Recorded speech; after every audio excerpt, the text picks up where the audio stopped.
The biggest myth is that there's some magic blade steel out there, but to me, blade steels are not that big of a thing. Even on the biggest animals in North America, you don't need a giant knife to get the job done.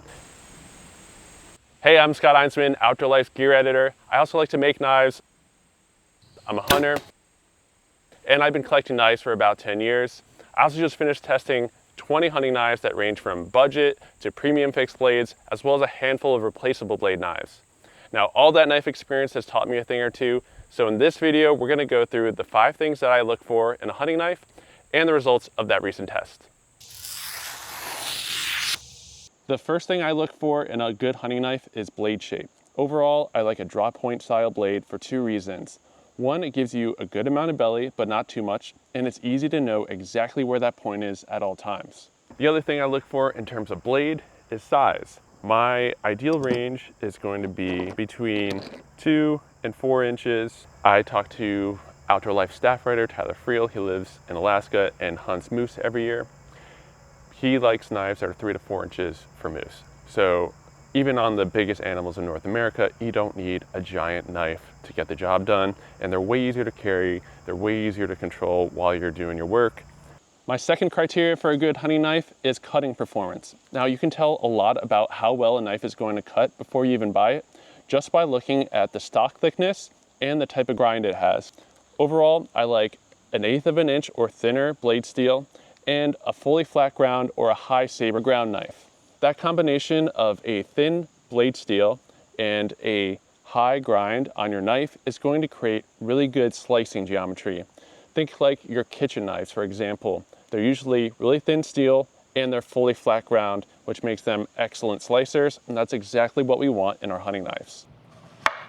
My third criteria for a hunting knife is something that people love to obsess over, but to me, it's just not that big of a deal, and that's blade steel. That's because blade steels all come with their pros and cons, and there's not like a magic blade steel out there like a Damascus. The key to choosing the right blade steel for you is going to be figuring out your individual needs in terms of edge retention, corrosion resistance, toughness, and ease of resharpening. Once you figure out which of those qualities are the most important to you, then you can go about choosing the right blade steel for you. I did an edge retention test of 1095 and M390. The M390 blade cut through a rope 20 times and it only lost a little bit of its edge. It was still really sharp. The 1095 blade was very hard to cut through the rope after about 5 cuts, and after 10 cuts, the edge was completely trashed. But I was able to touch up that 1095 knife with a field sharpener and get it back to a usable edge. If I got that M390 blade really dull, you wouldn't be able to just quickly touch it up. You need like a diamond stone or something like that, because the ease of resharpening of that steel isn't as good as the 1095. So there's just an example of some pros and cons that you need to be aware of when you're choosing a knife steel. The best thing to do is, again, just figure out what qualities you're looking for and then go to the Knife Steel Nerds website, research some of the steels you're looking at, and pick the one that best suits your needs. My final 2 criteria for a good hunting knife are grip and sheath. Now for grips, I just like a really neutral grip like this one here that doesn't force you to hold it in any certain way. And that's because we use a variety of grips while we're field dressing and processing game. So it's nice to have a really versatile grip like that. For sheaths, I like Kydex sheaths overall just because they're so easy to clean.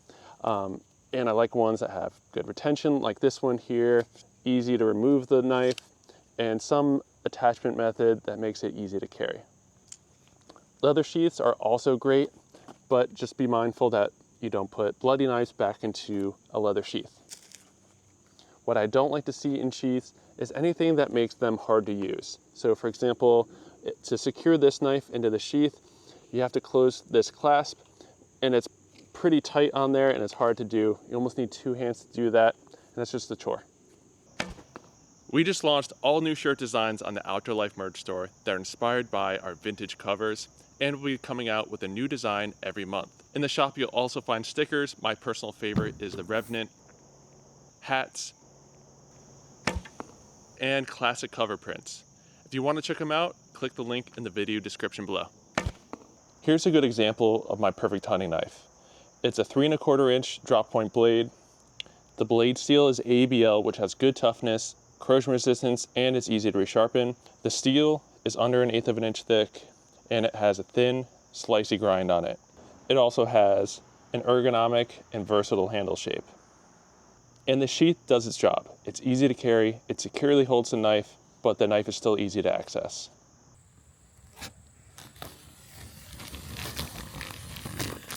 I just tested 20 hunting knives, and I gave them a maximum of 5 points for each of the criteria we just went over. It was really hard to narrow down the field to even the 11 knives we're about to go through. All of these are excellent knives. Some of the ones that we won't talk about in this video are excellent knives. So be sure to read the full article. There'll be a link in the description below that'll take you to it. Let's start with the premium fixed blades. My overall winner for the hunting knife test was the White River Knives Small Game Hunter. This knife is in S35 It's also available in Magna Cut. It cost $160. It's made in the USA as a 2.62 inch blade, and it weighs just under 3 ounces. It has excellent ergonomics. In testing, it cut really great. Like minuscule the differences between these, how good these knives are, but man, that thing is awesome. Didn't matter how bloody, how greasy this knife got. The ergonomics are awesome. Again, a fantastic, fantastic knife for any type of hunting. They do make a larger version of this knife if that's more your speed. If you're looking for a knife that can do more than just process game, like camp chores and things like that, the Essie Ashley Game Knife is a great one to look at. It's also an S35 also made in the USA, also $160. It weighs 5.2 ounces. It has a thicker blade steel on it, but it's still cut really well, and its ergonomics are so good for a wide variety of grips. These micarta scales are really grippy on there, and they're contoured really nicely. So if you're looking for more of a heavy-duty hunting knife, this is a great one to look at. On the opposite end of the weight spectrum of the Ashley Game Knife, we have the Benchmade Flyway. I've hunted with this knife for a few years. It's awesome, really good ergonomics, really good cutting ability. It costs $200, has a 2.7 inch blade. It uses CPM 154 steel, and the knife alone weighs 2.1 ounces. With a sheath, it's 2.85 ounces. So an ultralight knife here that can process all sorts of game. Highly recommend it if you're looking for an ultralight fixed blade. If you're more interested in a premium fixed blade with custom fit and finish, the Lycian knives, this is the Little Canuck, but he makes a bunch of different really good hunting designs. This knife slices so unbelievably well because it has a really thin blade steel and a really nice high saber grind. These knives will cost you $250 to $300 around there, depending on the blade steel and the handle material. This one's desert ironwood and ABL blade steel. The knife itself weighs 3.2 ounces. And in terms of really expensive hunting knives, these Lycian knives have excellent fit and finish, much better than some of the other popular expensive hunting knives on the market. And now to my favorite hunting knife, the TRC Classic Freedom and M390. Now the issue with this knife though is they're hard to get. These are made in Lithuania, so they're not super easy to get in the US, but I just really like it. It costs $288 as a 3.6 inch blade, and again M390 steel, and it weighs 4 ounces. But to me, it has perfect ergonomics, and the cutting ability is incredible. So there you have the TRC Classic Freedom. It's what's going to be in my pack this fall. All right, budget fixed blades. My overall favorite is the Buck Alpha Scout Select. This knife costs $68. It's made in the USA. It has a 2 7/8 inch blade, so just under 3 inch blade. It weighs 2.8 ounces, and the blade steel is 420 HC. This knife checks all the boxes for me in terms of what I look for in a hunting knife. Good ergonomics, good cutting ability, and I love that it's under $100 and made in the USA. They do make this in a larger version as well as more expensive trim levels. The Boker Muck is a really cool budget fixed blade. It has this kind of extreme blade shape, but it works really, really well. The ergonomics are excellent. The back end of the grip is a little sharp when it goes in your palm, but you can fix that really easily with some sandpaper. It costs $50, has a 2.4 inch blade. It uses 14C 28N, and it weighs 2.1 ounces. A really cool budget fixed blade. If you're looking for an ultralight budget fixed blade, this is the Gerber Exomod Caper. This only costs $30. It has a 3.25 inch blade. It uses 7 CR17 MOV blade steel. It weighs 1.75 ounces and 2.95 ounces with the sheath. This knife was a good cutter. The main con for it is the ergonomics are a little bit slippery especially once it gets bloody.